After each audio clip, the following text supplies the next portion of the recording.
Hello दोस्तों, मैं हूं प्रेम और आप देख रहे हैं मेरे यूट्यूब चैनल। दोस्तों, मेरे यूट्यूब चैनल में आप सभी का स्वागत है। जैसा कि आपको पता है, मैं अपने यूट्यूब चैनल के माध्यम से आपको तमाम जानकारियां घर बैठे देता रहता हूं।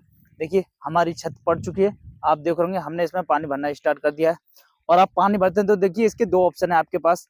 यदि आप पानी भरने हैं, आपका छत पड़ चुका है, तो देखिए, या तो आप अगर अगली मंजिल पे काम करा रहे हैं तो एक इस तरीके से प्रॉपर तरीके से अपनी जो रंगत होती है उस तरीके से कर ले। जितना आपका प्लॉट है उसको एरिया को निकाल लें, तब आपका जो है आप पानी भरें, क्योंकि आपको जो है बार बार किसी तरीके से नया रंगत ना करनी पड़े। देखिए, एक तो टेम्परेरी काम होता है। टेम्परेरी काम ऐसा होता है कि आप जो मसाला देख रहे होंगे, ये अभी हमारा डस्ट है, इसमें सीमेंट नहीं मिलाया गया है। तो देखिए, एक तो ये होता है कि इसे हम मिला करके, और देखिए यहाँ पर किनारे किनारे फंटी के जरिए लगा सकते हैं। लेकिन उसमें क्या है, उसमें दोस्तों आपको डबल मेहनत करनी पड़ेगी।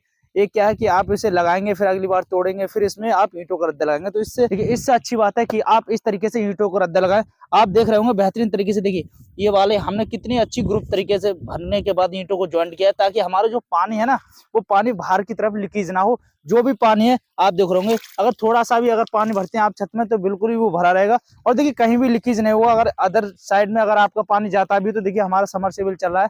आप समरसेबल इस पे कम से कम पूरी छत पे जब तक ना भर जाए तब तक चलाते रहें।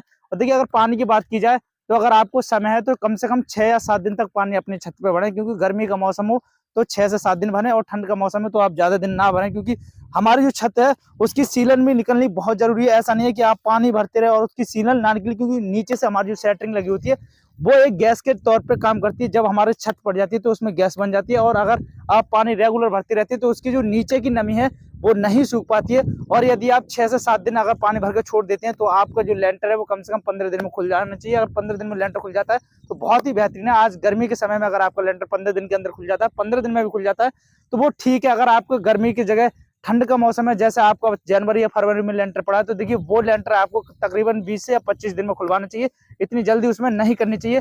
और आप अगर फर्स्ट फ्लोर पर काम चलाते हैं, ग्राउंड फ्लोर का लेंटर डालने के बाद, तो देखिए आपकी जब तक चुनाई कंप्लीट होगी तब तक आपको जो लेंटर है वो पक जाएगा। और हमने देखिए प्रॉपर तरीके से रंगत इसलिए की है, अब जैसा कि नया मिस्त्री अगर कोई आता है यहाँ पर, तो वो काम करने में कंफ्यूज ना हो। आप देख रहे ये तो हमारी 9 इंची की दीवार है। देखिए, 9 इंची की दीवार पे तो हर कोई काम कर लेगा, उन्हें पता है कि ये सीधी सीधी उठनी है। बात आती है हमारे अंदर अंदर के पार्टीशन की। देखिए, अब हमने ये 4 इंची की, आप देख रहे ये हमारे 9 इंची का हो गया, ये हमारे 4 इंची की दीवार होगी, ये हमारी सीधी प्लेन जा रही है। लेकिन अब इसमें बात क्या है, अब इसमें ये पता होना चाहिए, हर किसी को पता नहीं होता। जैसे यहाँ पर जो काम कर रहे हैं अभी मिस्त्री, उनको अच्छी तरीके से पता है कि यहाँ पर हमारे कहाँ पर दरवाजा है, कहाँ पर विंडो है, कहाँ से हमें छोड़ना है, कितना छोड़ना है, तो ये उनको पता है। लेकिन अगर ये मिस्त्री चेंज हो जाते हैं, मान लो यहाँ जो अभी हमारे साथ काम कर रहे हैं, अगर ये चेंज हो गए, दूसरी साइड पे चले गए, या फिर मैं दूसरी साइड पे चला गया, नया मिस्त्री जो आएगा तो वो ये कंफ्यूज रहेगा कि मैं यहाँ पर विंडो कहाँ लगानी है, यहाँ पर दरवाजा कहाँ छेकना है, ये छोटी छोटी पार्टीशन में किधर से किधर को दरवाजा है। तो दोस्तों, ये पता होना चाहिए, बहुत जरूरी। अब देखिए, हमने ये छोटे छोटे पार्टीशन आप देख रहे होंगे, ये तो देखिए हमारा टॉयलेट हो गया, जिसमें आप पानी देख रहे होंगे चकाचक भरा हुआ है। देखिए, रद्दा के लेवल पानी भर चुका है, आप देख रहे होंगे। और देखिए, बिल्कुल भी पानी बाहर की तरफ लीकेज नहीं हो रहा है, अच्छी ज्वाइंट तरीके से भरा गया।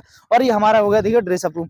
और बात की जाए तो ये हमारी बालकनी है, ये आप देख रहे होंगे तकरीबन, ये हमारी इधर से बात की जाए तो देखिए 4 फुट की बैठेगी, उधर से बात की जाए तो 3 फुट की बैठेगी। ये हमारा ओपन जाल है, जो आपको छेकना बहुत ही जरूरी है अगर आपका प्लॉट जीडीए के अंतर्गत बन रहा है। तो दोस्तों, अब एक चीज मैं आपको और बता देता हूँ। देखिए, ये हमारा कॉलम है। बात की जाए कॉलम की ज्वाइंट की, तो देखिए हमारा कम से कम, ये आप लैपिंग देख रहे होंगे, यहाँ से लेके सरिया, ये एक सरिया बड़ा है, ये 2 बड़े हैं, 4 ये बिल्कुल बराबर के। तो देखिए, अगर यहाँ से बात की जाए, यहाँ तो जो हम नया सरिया बांधेंगे, नया कॉलम बांधेंगे इसके ऊपर, जब हम कॉलम को ऊपर को हाइट करेंगे, तो देखिए इसकी लैपिंग कम से कम आपकी 3 फुट की होनी चाहिए, जब आप इसमें नया कॉलम जोड़ रहे हैं। लेकिन अगर हमारे इसकी बात की जाए तो ये हमारे 3.25 फुट की है, बहुत ही शानदार है। और इस सरिये की बात की जाए तो ये हमारी 4 फुट से भी ऊपर है।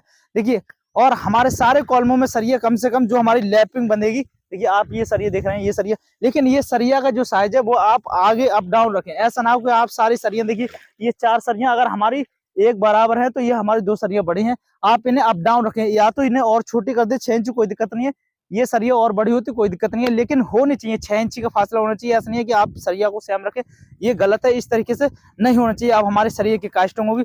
और देखिए, जब आपका लेंटर पड़ जाए तो आपको ये करना चाहिए, जैसे हमारा एक रद्दा लग गया ये वाला, तो देखिए अब हमारा क्या होगा, इसमें हमारे टाइल वाला जो भी होगा, टाइल वाला अपना मार्जिन लेके चलेगा उसमें, उसके लिए हमें कच्ची ईंट की रोड़ी डाल के देनी पड़ेगी। जैसे आप ये वाली रोड़ी देख रहे होंगे, जैसे ये छोटी छोटी रोड़ी आती है ईंट की, इसे हम डालेंगे। प्लस हमारा जो प्लम्बर होगा ना, प्लम्बर हमारे बाथरूम में अपने पाइप बिछाएगा तो उसके लिए देखिए आपको 3 से 4 इंची की रोड़ी है वो डाल के देनी पड़ेगी इसमें, क्योंकि वो 3-4 इंची के ऊपर ही आप ईंट के ऊपर ही अपना जो चौखट है वो लगाएं, ताकि आपको जो प्लम्बर वाला हो वो परेशान ना हो।